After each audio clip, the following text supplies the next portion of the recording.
माँ तो माँ होती है, रुला देने वाली एक हिंदी कहानी। हेलो माँ, मैं राजू बोल रहा हूँ। कैसी हो माँ? मैं ठीक हूँ बेटे। ये बताओ तुम और बहू दोनों कैसे हो? हम दोनों ठीक है। माँ आपकी बहुत याद आती है। अच्छा सुनो माँ, मैं अगले महीने इंडिया आ रहा हूँ तुम्हें लेने। क्या? हाँ माँ, अब हम सब साथ ही रहेंगे।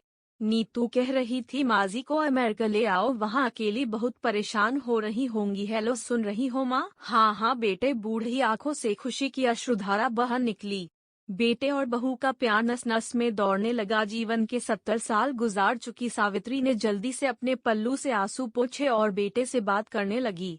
पूरे 2 साल बाद बेटा घर आ रहा था। बूढ़ी सावित्री ने मोहल्ले भर में दौड़ दौड़ कर ये खबर सबको सुना दी। सभी खुश थे कि चलो बुढ़ापा चैन से बेटे और बहू के साथ गुजर जाएगा। राजू अकेला आया था। उसने कहा कि माँ हमें जल्दी ही वापस जाना है, इसलिए जो भी रुपया पैसा किसी से लेना है वो लेकर रख लो और तब तक मैं किसी प्रॉपर्टी डीलर से मकान की बात करता हूँ। मकान? माँ ने पूछा। हाँ माँ, अब ये मकान बेचना पड़ेगा वरना कौन इसकी देखभाल करेगा। हम सब तो अब अमेरिका में ही रहेंगे। बूढ़ी आंखों ने मकान के कोने कोने को ऐसे निहारा जैसे किसी अबोध बच्चे को सहला रही हो।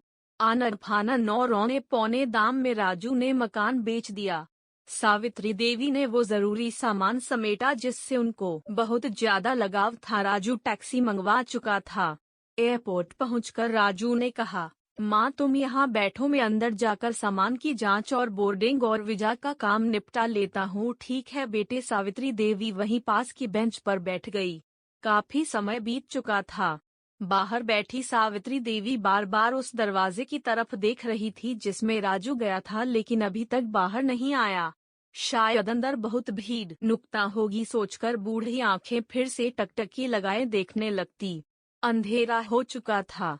एयरपोर्ट के बाहर गहमागहमी कम हो चुकी थी। माँ जी किससे मिलना है? एक कर्मचारी ने वृद्धा से पूछा।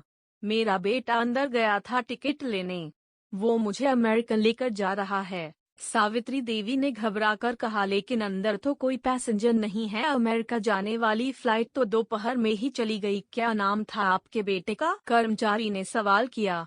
राजू। सावित्री के चेहरे पे चिंता की लकीरें उभर आई। कर्मचारी अंदर गया और कुछ देर बाद बाहर आकर बोला, माँ जी आपका बेटा राजू तो अमेरिका जाने वाली फ्लाइट से कब का जा चुका। क्या? वृद्धा की आंखों से आंसुओं का सैलाब फुट पड़ा। बूढ़ी माँ का रोम रोम कांप उठा। किसी तरह वापस घर पहुंची जो अब बिक चुका था। रात में घर के बाहर चबूतरे पर ही सो गई। सुबह हुई तो दयालु मकान मालिक ने एक कमरा रहने को दे दिया। पति की पेंशन से घर का किराया और खाने का काम चलने लगा। समय गुजरने लगा। एक दिन मकान मालिक ने वृद्धा से पूछा, माँ जी क्यों नहीं आप अपने किसी रिश्तेदार के यहाँ चली जाए, अब आपकी उम्र भी बहुत हो गई, अकेली कब तक रह पाएंगी। हाँ चली तो जाऊं, लेकिन कल को मेरा बेटा आया तो यहाँ फिर कौन उसका ख्याल रखेगा। आँखों से आंसू आने लग गए। दोस्तों पढ़े अनाथाश्रम, दिल को छू लेने वाली एक कहानी। विनती, माँ बाप का दिल कभी मत दुखाना। शिक्षा, माँ तो माँ होती है। हेलो माँ, मैं राजू बोल रहा हूँ। कैसी हो माँ? मैं ठीक हूँ बेटे। ये बताओ तुम और बहू दोनों कैसे हो? हम दोनों ठीक है। माँ आपकी बहुत याद आती है। अच्छा सुनो माँ, मैं अगले महीने इंडिया आ रहा हूँ तुम्हें लेने। क्या? हाँ माँ, अब हम सब साथ ही रहेंगे। नीतू कह रही थी माजी को अमेरिका ले आओ, वहाँ अकेली बहुत परेशान हो रही होंगी। हेलो, सुन रही हो माँ? हाँ हाँ बेटे। बूढ़ी आंखों से खुशी की अश्रुधारा बह निकली। बेटे और बहू का प्यार नस नस में दौड़ने लगा। जीवन के 70 साल गुजार चुकी सावित्री ने जल्दी से अपने पल्लू से आंसू पोंछे और बेटे से बात करने लगी। पूरे 2 साल बाद बेटा घर आ रहा था। बूढ़ी सावित्री ने मोहल्ले भर में दौड़ दौड़ कर ये खबर सबको सुना दी। सभी खुश थे कि चलो बुढ़ापा चैन से बेटे और बहू के साथ गुजर जाएगा। राजू अकेला आया था। उसने कहा कि माँ हमें जल्दी ही वापस जाना है, इसलिए जो भी रुपया पैसा किसी से लेना है वो लेकर रख लो और तब तक मैं किसी प्रॉपर्टी डीलर से मकान की बात करता हूँ। मकान? माँ ने पूछा। हाँ माँ, अब ये मकान बेचना पड़ेगा वरना कौन इसकी देखभाल करेगा। हम सब तो अब अमेरिका में ही रहेंगे। बूढ़ी आंखों ने मकान के कोने कोने को ऐसे निहारा जैसे किसी अबोध बच्चे को सहला रही हो। आनर फानन और औने पौने दाम में राजू ने मकान बेच दिया। सावित्री देवी ने वो जरूरी सामान समेटा जिससे उनको बहुत ज्यादा लगाव था। राजू टैक्सी मंगवा चुका था। एयरपोर्ट पहुंचकर राजू ने कहा, माँ तुम यहाँ बैठो, मैं अंदर जाकर सामान की जांच और बोर्डिंग और वीजा का काम निपटा लेता हूँ। ठीक है बेटे। सावित्री देवी वहीं पास की बेंच पर बैठ गई। काफी समय बीत चुका था। बाहर बैठी सावित्री देवी बार बार उस दरवाजे की तरफ देख रही थी जिसमें राजू गया था, लेकिन अभी तक बाहर नहीं आया। शायद अंदर बहुत भीड़ नुकता होगी सोचकर बूढ़ी आंखें फिर से टकटकी लगाए देखने लगती। अंधेरा हो चुका था। एयरपोर्ट के बाहर गहमागहमी कम हो चुकी थी। माँ जी किससे मिलना है? एक कर्मचारी ने वृद्धा से पूछा। मेरा बेटा अंदर गया था टिकट लेने, वो मुझे अमेरिका लेकर जा रहा है, सावित्री देवी ने घबराकर कहा। लेकिन अंदर तो कोई पैसेंजर नहीं है, अमेरिका जाने वाली फ्लाइट तो दोपहर में ही चली गई। क्या नाम था आपके बेटे का? कर्मचारी ने सवाल किया।